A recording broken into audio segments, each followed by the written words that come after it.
जाफिर को वो अपने साथ ले आया था। इस मर्तबा जहाँ वो पहुंचे थे वहाँ इन दोनों के अलावा और कोई न था।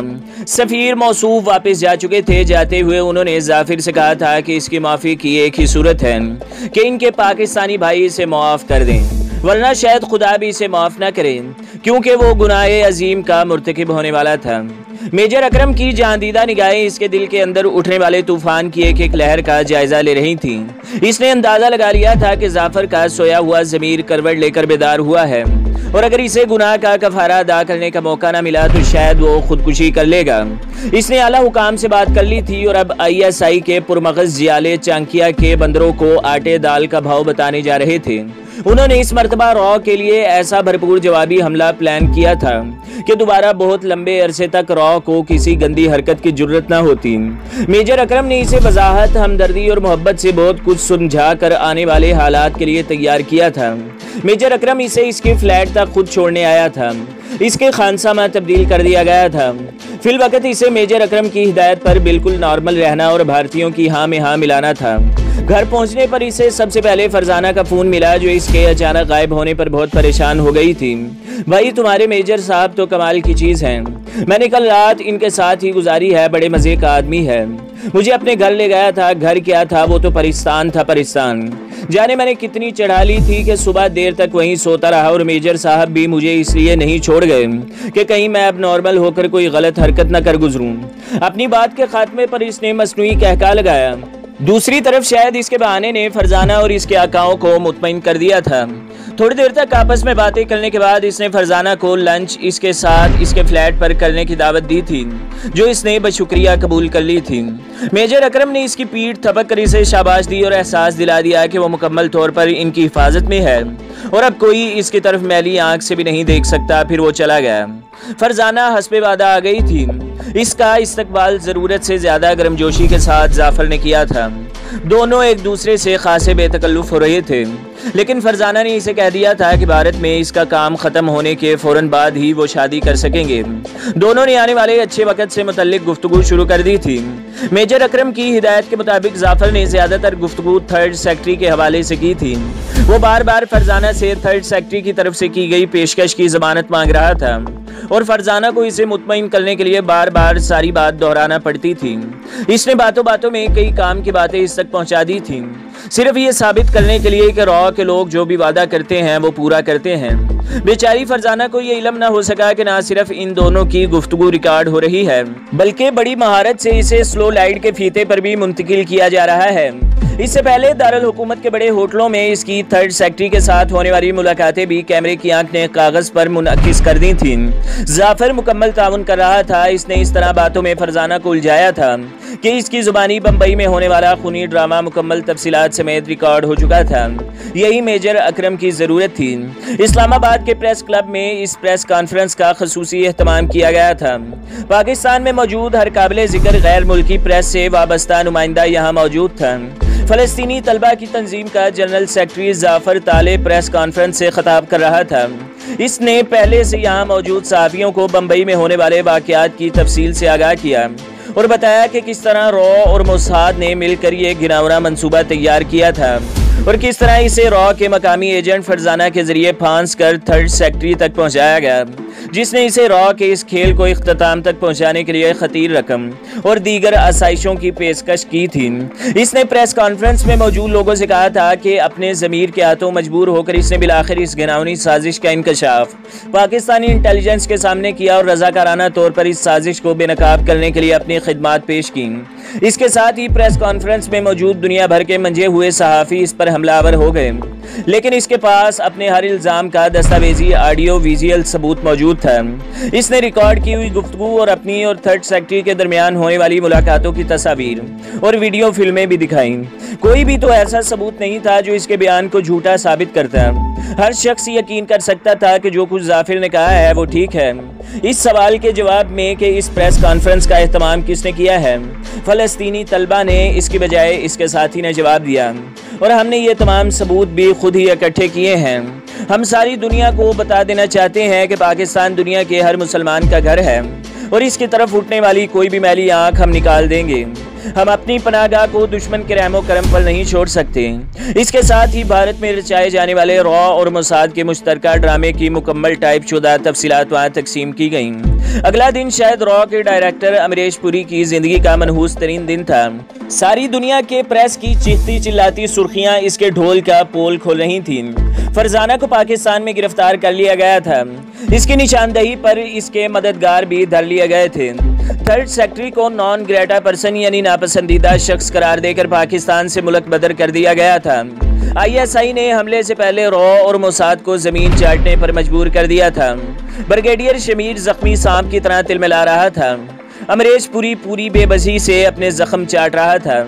इसे शायद डेबी से कभी इतनी दिलचस्पी नहीं रही थी, लेकिन इसने गुज़श्ता 3 साल में बड़ी मेहनत से IRA तक रसाई हासिल की थी और इसमें डेबी ने अहम किरदार अदा किया था।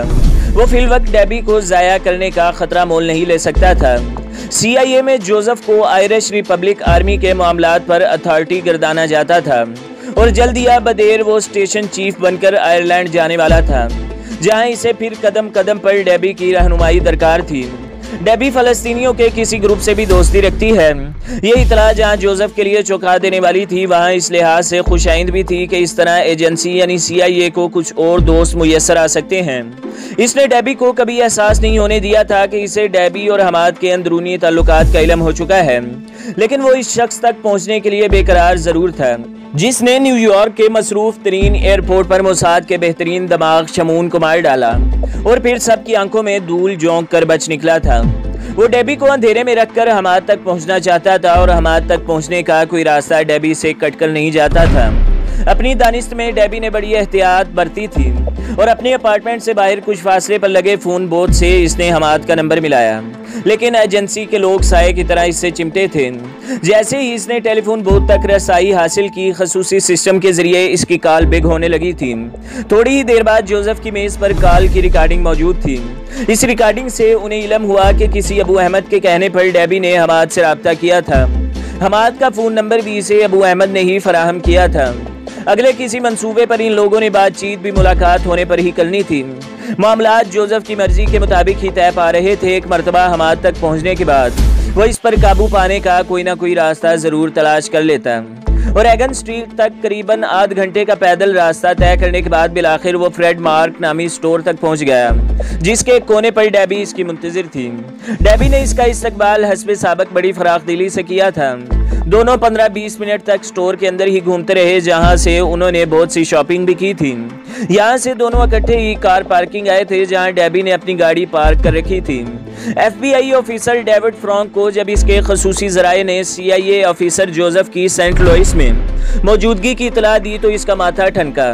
इसने सबसे पहले ये इतला मोसाद के नए स्टेशन चीफ तक पहुंचाकर हक्के नमक अदा किया। इसके साथ ही छुट्टियां लेकर सेंट लुइस की तरफ रवाना हो गया। मोसाद का कैटसा मोसाद का मुकामी अफसर पहले ही से इस खसूसी मिशन के अंजाम दही के लिए तालुबैब से बराह रास्त यहाँ आया था। मोसाद के हेडक्वार्टर में ये इतला कि डेबी का case officer Joseph Saint Louis में मौजूद है धमाके की तरह फटी थी। ब्रिगेडियर शमीर को ये इतला मोसाद के खसूसी राब्ते पर डेविड फ्रॉन्क से मौसूल होने के महज चंद मिनट बाद ही तालुबैब पहुंचा दी गई थी। एक बात तो साफ जाहिर थी कि जोसेफ के सेंट लुइस में मौजूदगी का मतलब डेबी की यहाँ मौजूदगी था और डेबी एक मरतबा मोसाद के आईनी शिकंजे से बच निकली थी। शमीर इसे किसी सूरत मजीद मोहलत देने के लिए तैयार नहीं था। वो ये भी जानता था कि डेबी के जरिए ही वो शमून के असली कातिल माइकल तक पहुंच सकता है, जिसका जिंदा रहना मोसाद की मौत के मुतरादिफ है। मोसाद में कुल 35 कैटसा थे। मुहिम की संगीनी का अंदाजा इस बात से लगाया जा सकता था कि शमीर ने खास तौर से एक कैटसा सेंट लुइस भेजा था। इन लोगों को इंतहाई नागज़ीर हालात में मैदान अमल में उतारा जाता था, क्योंकि किसी एक कैटसा का नुकसान भी मोसाद बर्दाश्त नहीं कर सकती थी। लेकिन अब शमीर ने डेबी और माइकल की जिंदगी को अपनी जाती अना का मसला बना लिया था। वो इन दोनों को बहर सूरत मारना चाहता था, ख्वाह इसकी कुछ भी कीमत अदा करनी पड़े। ब्लैक सितंबर के हाथों होने वाली ये हजीमत ने इसे बाउले कुत्ते की तरह तिल मिला कर रख दिया था। इंस्टीट्यूट मोसाद का बनाम जो इसके एजेंट इस्तेमाल करते हैं की साख खतरे में पड़ गई थी। इसराइली वजीर आजम ने खास तौर से इस वाक़े का नोटिस लिया था कि अभी तक इन लोगों ने शमून के कातलों को कैफरे किरदार तक क्यों नहीं पहुँचाया। मरे पर 100 दुर्रे। मोसाद ने अपनी देरीना हलीफ रॉ के जरिए जर्मनी को सजा देने का जो घटिया तरीका इस्तेमाल किया था, वो बैल भी आन मुंडे नहीं चढ़ने दी थी और रॉ के एजेंट के पाकिस्तान में गिरफ्तारी और अरब नौजवान की प्रेस कॉन्फ्रेंस, जिसमें रॉ और मोसाद के काले करतूत दस्तावेजी सबूतों के साथ बेनकाब हुए थे। इन वाकयात ने सारी दुनिया की प्रेस में हलचल मचा दी थी। गो के यहूदी प्रेस ने वाकयात को गलत रंग देने के लिए एड़ी चोटी का जोर लगाया था, लेकिन वो सारी दुनिया को बेवकूफ नहीं बना सके थे। यूं भी मोसाद के करता धरता इस हकीकत से आगाह थे कि वो थोड़ी देर के लिए दुनिया के थोड़े लोगों को जरूर बेवकूफ बना सकते थे, लेकिन लंबे अरसे के लिए ज्यादा लोगों को बेवकूफ नहीं बनाया जा सकता था। अमरीश पुरी ने पाकिस्तान को इस मामले में घसीट कर अपना मुंह तो काला करवा ही लिया था। ब्रिगेडियर शमीर के किए किराए पर भी पानी फेर दिया था। शमीर ने ISI को कभी अंडर एस्टिमेट नहीं किया था। पाकिस्तान का एटमी प्रोग्राम कांटे की तरह इसकी आंखों में खटकता था, लेकिन पाकिस्तान के खिलाफ कुछ करने से पहले वो 1000 मरतबा सोचने का कायल भी था। इसकी हुकूमत ने गो के भारत से खुफिया मुआहदा करके पाकिस्तान के खिलाफ मुश्तरका हिकमत अमली जरूर इख्तियार कर ली थी, लेकिन शमीर समझता था कि जब तक अमरीश पुरी जैसे लोग रॉ में मौजूद हैं, कम अज कम रॉ इसके किसी काम नहीं आ सकती। अरब नौजवानों की प्रेस कॉन्फ्रेंस की इतला जैसे इसराइली वजीर आजम तक पहुंची, इसने शमीर को ऑफिस में तलब करके इसे कह दिया था कि अगर उम्र के साथ साथ इसके असाब भी कमजोर पड़ने लगे हैं तो वो मोसाद की खिदमत से सबकदोश हो जाए, क्योंकि इतनी जबरदस्त हजीमत का सामना इन्हें आज तक न हुआ था। इसराइली कैटसा से डेविड फ्रॉन्क की मुलाकात केनॉस सिटी में हुई थी। सेंट लुइस से कुछ फासले पर वाक़े केनॉस सिटी के एक शानदार होटल में वो टूरिस्ट की हैसियत से क़याम पजीर था। दोनों देर गए तक सेंट लुइस के जोग्राफिया पर बहस करते रहे। शहर को आने जाने के रास्ते, गलियां, बाजार, प्लाजे, रेलवे स्टेशन, होटल और तमाम जुज़ाइयात कैटसा हजम करता जा रहा था। इसने डेविड फ्रॉन्क का तारुफ मोसाद के 3 मकामी एजेंटों से करवाने के बाद इन लोगों को साये की तरह जोसेफ से चिपके रहने की हिदायत की थी, लेकिन इस तंबीह के साथ कोई भी इंतहाई कदम इसकी इजाज़त के बगैर नहीं उठाया जाएगा। FBI के आला ऑफिसर होने की वजह से डेविड फ्रॉन्क ने जोसेफ के ठिकाने का पता लगा लिया था। जोसेफ इसकी शक्ल से आशना नहीं था, लेकिन वो जोसेफ को पहचानता था। एजेंसी यानी CIA के मकामी सेफ हाउस में जोसेफ ने डेरे डाल रखे थे। जोसेफ ने फिलवक्त डेबी को अकेले छोड़ा हुआ था और इसे यही कहता था कि यहाँ वो खतरे की जद से बाहर है। डेबी ने अपनी दानिश में गुज़श्ता 48 घंटे मुसलसल इस काम में सरफ किए थे कि कहीं इसे बेखबर रखकर जोसेफ इसकी निगरानी तो नहीं कर रहा, लेकिन बज़ाहिर इसे कोई ऐसे शवाहद नहीं मिले थे जिससे इसे अपनी ज़ेरे निगरानी होने का शक गुजरता। यह अलग बात कि इस दरमियान एक लम्हे के लिए भी CIA ने अपनी नज़रों से ओझल नहीं होने दिया था। डेबी ने बज़ाहिर मुतमईन होने के बाद ही लंदन में अबू अहमद से रब्ता कायम किया था, जिसने इसे हिदायत की थी कि हमाद को सेंट लुइस में अपने ठिकाने पर बुलाकर इससे मुलाकात करे, जिसके पास इसके लिए एक प्लान मौजूद है। अपनी दानिश में अबू अहमद और IRA के लोगों ने डेबी को CIA के चंगुल से निकालने के लिए इसे अमेरिका से हटाने का प्रोग्राम तैयार किया था और हमाद अब यही मंसूबा लेकर इसे मिलने आ रहा था। जोसेफ को दोनों की मुलाकात की इतला मिल चुकी थी। इस रोज़ अली सुबह जब जोसेफ को इतला मिली कि आज डेबी और हमाद अपने किसी दोस्त को मिलने केनॉस सिटी जा रहे हैं, तो इसने फौरन अपने स्क्वाड को स्टैंड बाई कर दिया। सेंट लुइस की ओरेगन स्ट्रीट से केनॉस सिटी जाने वाली हाईवे तक CIA की 6 गाड़ियां मुख्तलिफ मकामात पर इस तरह मौजूद थीं कि डेबी और हमाद को ताकुब का शाइबा ही न गुजरा। लेकिन जोसेफ को यह एहसास ही न हो सका कि मोसाद के एजेंट इनके आस्तीन के सांप डेविड की मदद से इसके साथ चिपके हुए हैं। जोसेफ ने अपनी गाड़ी ओरेगन स्ट्रीट के कोने में मौजूद पार्किंग एरिया में पार्क की और पैदल ही नज़दीकी अपार्टमेंट्स की तरफ चल दिया। डेविड फ्रॉन्क ने अपनी गाड़ी दूसरे कोने पर पार्क की थी और हाथ में पकड़े वॉकी टॉकी के जरिए पल पल की इतला नज़दीकी कार में मौजूद मोसाद के कैटसा को दे रहा था, जिसकी तरफ से ये इतलात तीसरी कार में मौजूद 2 एजेंटों को मुंतकिल हो रही थी, जिनकी मौजूदगी का डेविड फ्रॉन्क को भी इल्म नहीं था। डेविड फ्रॉन्क ने जब डेबी को नज़दीकी अपार्टमेंट से बाहर निकलते देखा तो खुशी से इसकी बातें खुल गईं। डेबी के साथ किसी अरबी नक्शो निगार के आमिल नौजवान की मौजूदगी इसके लिए किसी नेमत से कम नहीं थी। वो मारा इसने दिल ही दिल में खुद को शाबाश दी। दूसरे ही लम्हे वो ये अहम तरीन इतला कैटसा को मुंतकिल कर चुका था। जोसेफ को इसने छुप कर दोनों का ताकुब करते देख लिया था। डेबी और हमाद इसी पार्किंग एरिया की तरफ आ रहे थे जहां जोसेफ ने अपनी गाड़ी खड़ी की थी। थोड़ी देर बाद नीले रंग की एक कार में दोनों को डेविड ने पार्किंग एरिया से बाहर आते देखा। ठीक है, हमें गाड़ी नजर आ गई है, तुम जोसेफ से चिपके रहो, मोसाद के कैटसा ने इसका पैगाम मिलने पर गाड़ी पहचानते हुए फ्रॉन्क से कहा। हाईवे तक डेबी गाड़ी खुद चलाते हुए लाई थी। इसे इल्म ही ना हो सका कि बैक वक्त कई गाड़ियां इसके ताकुब में हैं। यहाँ से इसने नॉर्थ 75 इख्तियार की थी जो केनॉस सिटी की तरफ जा रही थी। थोड़े ही फासले पर सड़क ज़ेरे तामीर के बोर्ड नजर आने लगे थे। फिर डेबी की गाड़ी भी सड़क पर मौजूद गाड़ियों के हजूम का हिस्सा बन गई। हाईवे की दोनों सड़कें नॉर्थ और साउथ एक दूसरे के पहलू ब पहलू सफर कर रही थी। डेबी की कार इंतहाई दाएं जाने वाली लाइन में रेंग रही थी जब अचानक ही इस पर मौत का दहाना खुल गया। साउथ की सिमत से आने वाली एक तेज रफ्तार कार के टायर बड़ी जोर से चिरचिराए और इससे पहले कि डेबी या हमाद को सूरत हाल की संगीनी का एहसास होता, कार की इनकी सिमत खुलने वाली खिड़कियों से गोलियां इन पर ओलों की तरह बरसने लगी। फायरिंग करने वाले जुनूनी दिखाई देते थे। उन्होंने 2 मिनट के अंदर सैकड़ों गोलियां फायर कर दी थी। न सिर्फ डेबी और हमाद के जिस्म से दर्जनों गोलियां पार हुई थी, बल्कि इनके साथ कई और कारों को भी गोलियों से छलनी कर दिया गया था।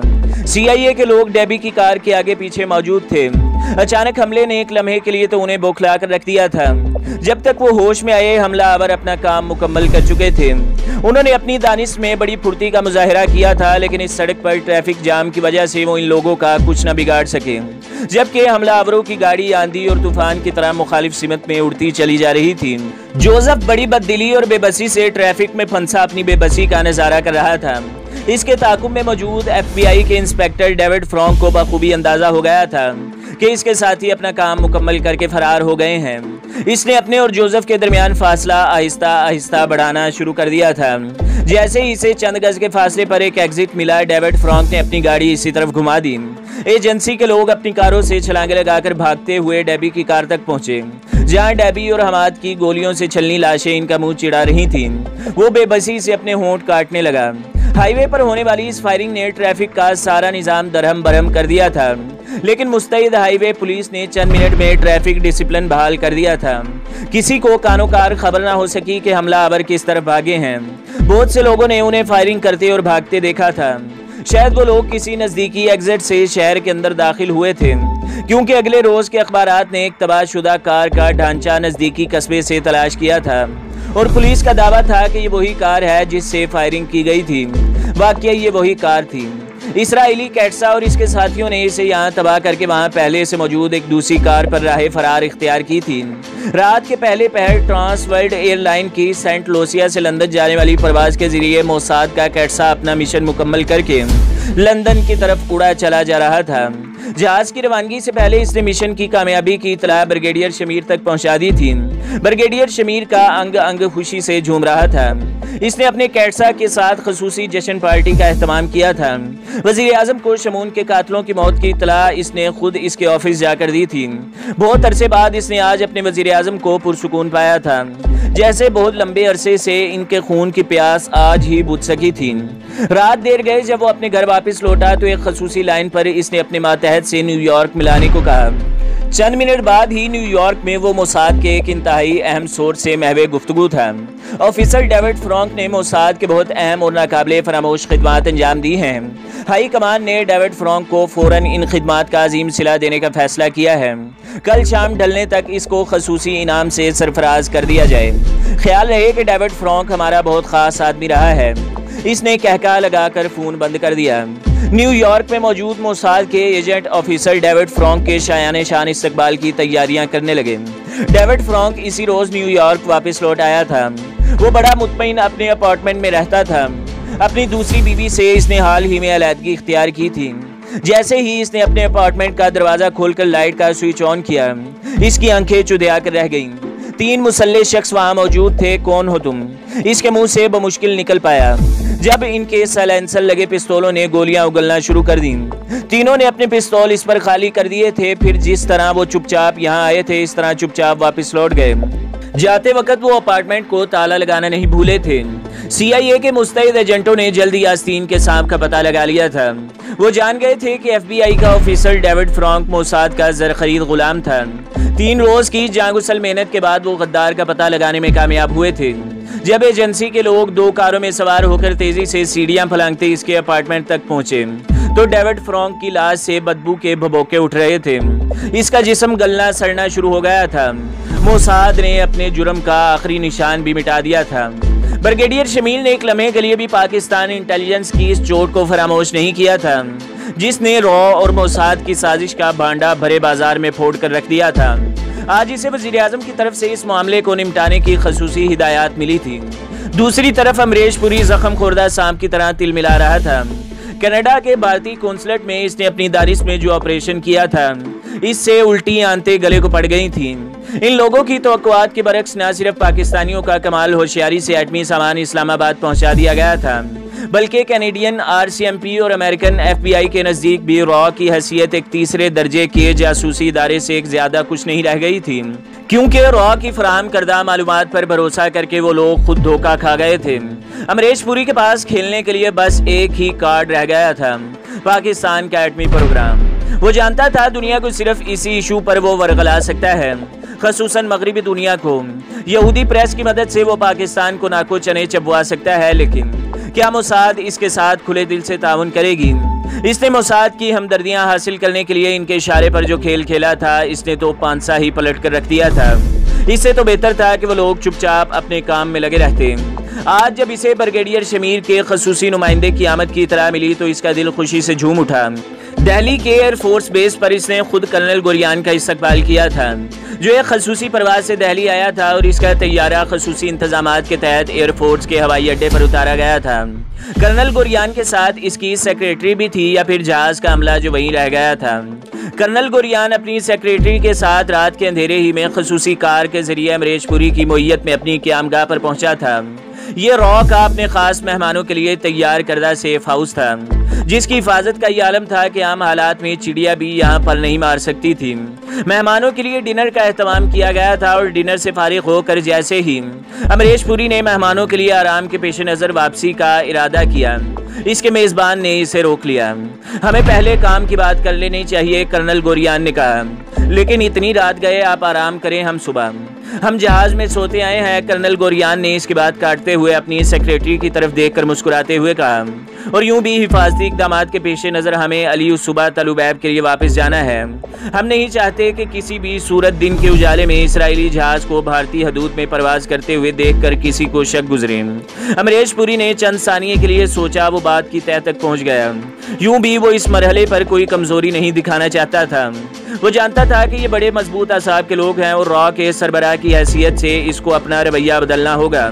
15-20 मिनट के बाद ही वो लोग मुल्हिका कमरे में मीटिंग कर रहे थे। अमरीश पुरी की मदद के लिए इसके 4 मातहत मौजूद थे, जबकि कर्नल गुरियान के साथ दूसरी तरफ इसकी सेक्रेटरी बैठी थी। वो खुद गुफ्तगू में हिस्सा नहीं ले रही थी, बल्कि जरूरत पड़ने पर कर्नल गुरियान को मतलूबा मालूमात एक ब्रीफ केस में मौजूद छोटे से कंप्यूटर से चेक करके फराहम करती थी, जिनकी बुनियाद पर वो गुफ्तगू आगे बढ़ाता। अमरीश पुरी और इसके साथी मोसाद की पाकिस्तान से मुतल्लिक मालूमात पर अश कर उठे थे। इनकी दानिश में शायद भारत दुनिया का वाहिद मुल्क था जिसका जासूसी निज़ाम पाकिस्तान में दूर दूर तक फैला हुआ था। ये देखकर वो हैरान रह गए कि इसराइलियों को बहुत सी ऐसी बातों का इल्म भी था जिनसे रॉ आगाह नहीं थी। और इस वक्त तो जो बात कर्नल गुरियान ने कही थी, इसने अमरीश पुरी को चौंका कर रख दिया था। वो कह रहा था, पाकिस्तानियों की ताकत को मुजतबा होने का मौका न दो, इन्हें मुंतशिर कर दो, बैक वक्त इनके खिलाफ 2-3 महाज खोल दो, सिर्फ कोहोटा तक ही क्यों महदूद रहा जाए। मेरे दोस्त, ये पाकिस्तानी मुसलमान बहुत जज्बाती हैं, इन्हें कोई जज्बाती इशू ऐसा न दो जिस पर सारी कौम मुत्तहिद हो जाए। अगर हमने खुद को सिर्फ पाकिस्तान के एटमी प्लांट तक महदूद रखा तो ये लोग इस्लामी एटम बम के तहफ़्फ़ुज़ का नारा देकर सारी कौम को एक प्लेटफार्म पर इकट्ठा कर लेंगे। इन्हें मुख्तलिफ मामलात में उलझाए रखो। अगर आप बुरा ना माने तो मुझे ये कहने दे कि आपने आज तक झक मारी है। शायद 1971 की कामयाबी ने आप लोगों को इतना मगरूर और मुतकब्बर बना दिया है कि आपने पाकिस्तान को अंडर एस्टिमेट करना शुरू कर दिया है।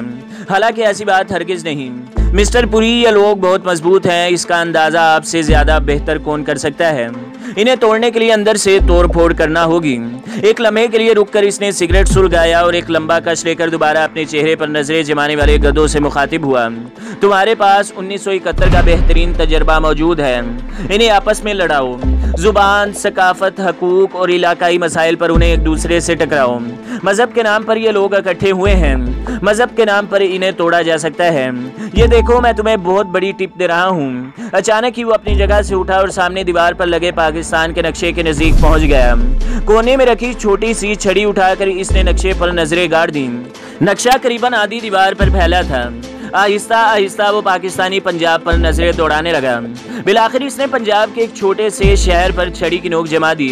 जंग इसके मुंह से निकला और एक जहरीली मुस्कुराहट इसके होंठों पर नाचने लगी।